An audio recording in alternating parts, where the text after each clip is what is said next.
Здравствуйте, вы смотрите новости на Якутии-24 в прямом эфире, в студии Влад Давыдов. Вакцинация продолжается. Первый этап прививок для профилактики коронавируса прошли более 27,5 тысяч якутян. Какие вопросы волнуют жителей Алмазного края? Отчет правительства республики состоялся в мирном режиме видеоконференц-связи. Библиотека на колесах, первый библиомобиль, заработал в столице региона и пригородах. В ходе пленарного заседания Государственного собрания Илтумен парламентарии рассмотрели изменения в Республиканский закон о государственной гражданской службе. Проект закона разработан по инициативе Айсана Николаева и правительства республики. В федеральном законе уточнен круг лиц, включаемых в состав конкурсной и аттестационной комиссии государственных органов, порядок и сроки их включения. В частности, установлено, что данными лицами могут являться представители научных, образовательных и других организаций, специалисты в областях и видах профессиональной служебной деятельности, государственных, гражданских служащих в сфере кадровых технологий и государственной гражданской службы. Законопроектом предлагается внесение аналогичных изменений в закон республики.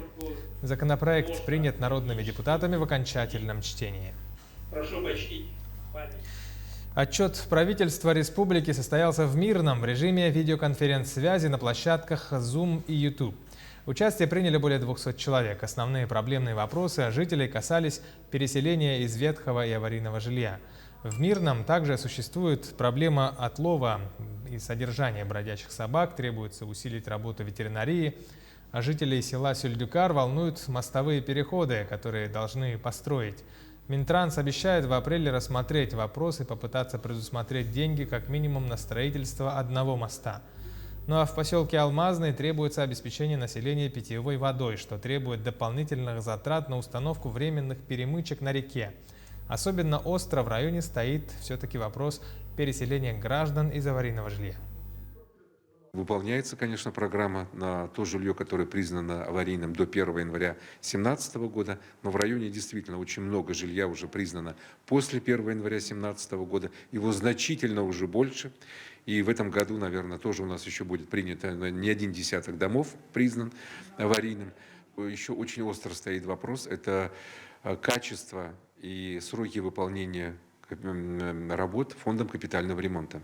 А сельские поселения у нас волнуют вопросы с берегоукрепительными работами реки Малая Батообия, по будущему поселка Заря, это тоже старый вопрос, по строительству многофункционального дома культуры за счет средств нашего основного недропользователя. 91 частный дом подключили к центральному отоплению в Среднеколымском районе в прошлом году. Продолжается реконструкция тепловых сетей котельной в райцентре.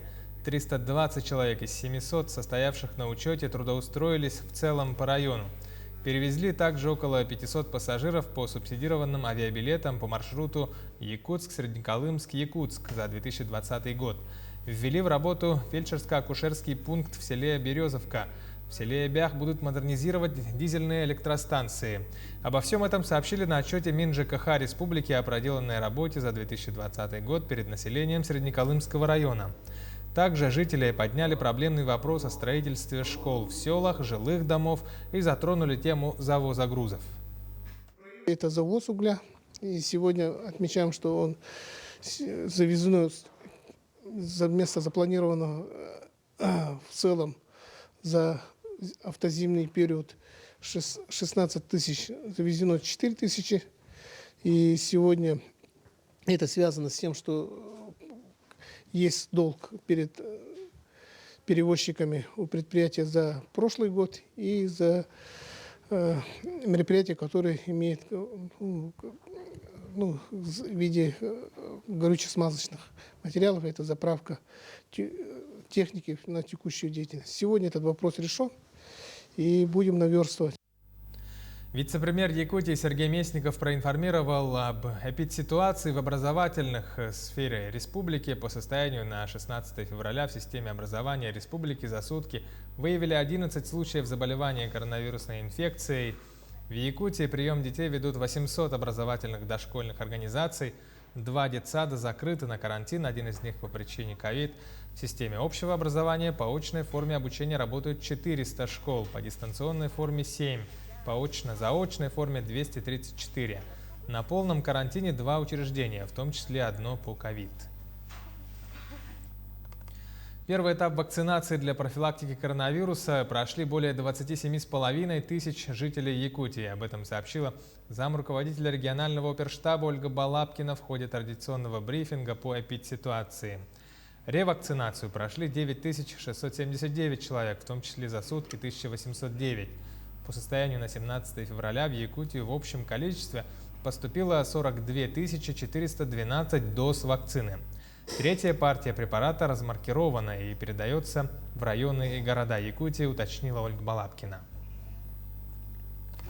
1 миллиард 183 миллиона рублей. Такая сумма будет направлена на ремонтную программу Нерингринской ГРЭС и Чульманской ТЭЦ в 2021 году. На эти средства запланировано провести капитальные, средние и текущие ремонты на 45 единицах энергоснабжающих объектов и на сопутствующем вспомогательном оборудовании, тепловых сетях. График ремонтов составлен с учетом климатических особенностей региона, необходимости непрерывного электроснабжения потребителей и сезонности теплоснабжения. В активную фазу ремонтная кампания вступит в июне после окончания отопительного сезона. В период реализации ремонтной кампании планируется произвести замену поверхностей нагрева, отработавших свой парковый ресурс, а также заменить куба трубчатого воздухоподогревателя на водогрейных котлах Нерингринской ГРЭС и Чульманской ТЭЦ. Также будет произведена реконструкция системы регулирования на энергоблоке номер 2. Крупные ремонты производятся один раз в 4 года в соответствии с действующей нормативной документацией. Ну а вообще это все делается для того, чтобы мы стабильно работали и обеспечивали теплом наше население. Музей промышленности Южной Якутии намерены создать в Тамоте Алданского района к празднованию столетия образования Якутской ССР. К работе над концепцией музея будут привлечены сотрудники и студенты инженерно-технического института. Соответствующий договор СВФУ подписал с компанией «Железные дороги Якутии». Гендиректор компании Василий Шимохин подчеркнул, что идею создания музея также поддерживают представители промышленных предприятий Алданского района. Вместе мы будем решать вопросы по строительной части музея, по наполнению экспонатами, архивными вещами. Выставочная экспозиция будет располагаться на 1500 квадратных метров, сказал Шимохин. Первый библиомобиль заработал в столице региона и пригородах. Библиотека на колесах будет открытым доступным пространством для пожилых и людей с ограниченными возможностями здоровья, рассказывает наш корреспондент Агафья Гоголева.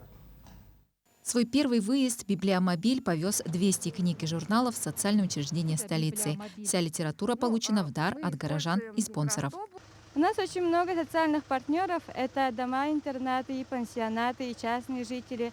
Они не все могут прийти в библиотеку, поэтому этот проект очень востребован. Проект «Библиомобиль» реализуется в рамках проекта республиканского библиотечного. Это «Читаем все». И в рамках нацпроекта «Культура» в направлении волонтеры культуры. В целях безопасности для читателей все книги прошли карантинную зону. Передача проходит бесконтактным образом. Сотрудники соцучреждений благодарят Национальную библиотеку и надеются на дальнейшее сотрудничество. От имени интерната выражаем большую благодарность библиомобилю Национальной библиотеки. И в дальнейшем хотим сотрудничать с вами. Республиканской библиотеки, они постоянно нам помогают. Еще до карантина, до пандемии, они нам постоянно проводили литературные вечера. И мы очень рады. Еще, наверное, после карантина еще будем совместно работать. В будущем возможности библиомобиля планируют расширить. Будет разработан маршрут, куда библиотека на колесах сможет ездить по всем районам столицы и предоставлять свои услуги. Обслуживание оно может проходить даже, скажем, под чистым небом. Да? Машина приехала, развернулась по определенному графику. Люди, которые рядом или знают этот график, могут подойти и получить библиотечные информационные услуги, одолжить книгу домой, получить консультацию по электронной библиотеке, да? Ну и прочие наши сопутствующие услуги, которые мы туда включим. Пока первый библиомобиль в республике работает в тестовом режиме. Более подробная информация об его услугах будет размещена на официальном сайте Национальной библиотеки Якутии. Агафья Гоголева, Георгий Григорьев, Якутск. Таковы новости к этому часу. Оставайтесь на Якутии 24. Будьте всегда в курсе.